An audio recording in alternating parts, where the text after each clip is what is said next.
और छोड़ दे न पछलों की रीत। अब जैसे कल या आज जैसे भी राखी का त्योहार था, रक्षाबंधन का त्योहार था, इस रक्षाबंधन की क्या आवश्यकता है, क्यों इसको हम मना रहे हैं? ये काल के चलाए हुए अपने इस टाइम पास करने की खातिर, टाइम वेस्ट करने के लिए और हमें पीड़ित रखने के लिए एक ये रीति बना रखी है।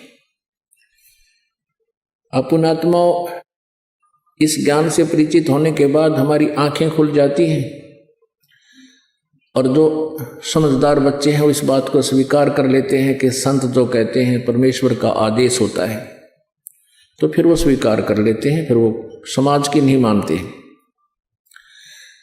एक बहन ने बताया कि जी उपदेश लेने से पहले मैं राखी बांधने के लिए अपने भाई के वहाँ घर गई। वही रक्षाबंधन का दिन भाई की इंतजार कर रही थी। दुर्घटना के अंदर भाई की मृत्यु होगी, उसका शव आया, टक्कर मार मार कर रो रही थी। अब रक्षाबंधन का उद्देश्य क्या है कि भाई राखी इसलिए बांधते हैं कि वो हमारी रक्षा करेगा। और भाई की रक्षा कौन करेगा? हमारा रक्षक। कहते हैं जो रक्षक है उसको हम भूल चुके हैं। हम सब का रक्षक कबीर साहब है। कबीर परमेश्वर पूर्ण ब्रह्म परम अक्षर ब्रह्म।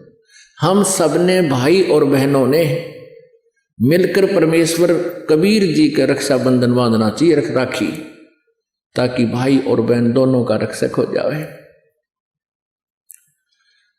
कबीर साहब को रक्षाबंधन कैसे बंधेगा? हम उसकी शरण में आ जाएंगे और जो जाकी शरणा बसे ताको ताकी लाज, जल सो ही मछली चढ़ जा बह जाते गजराज।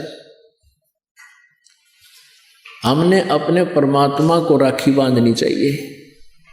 और दूसरा एक और दुख पैदा करती है ये रक्षाबंधन का दिन, जिन बहनों का भाई नहीं, अब वो रोती हैं पिछले कमरों में बैठ कर अकेली, आए हमारा भाई को नहीं, हम किसके राखी बांधेंगे?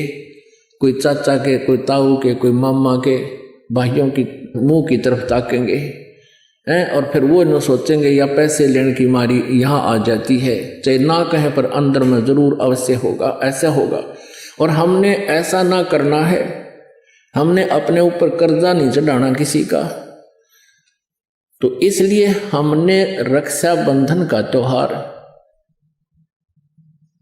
कैसे मनाना है? परमात्मा का नाम ले लेना है।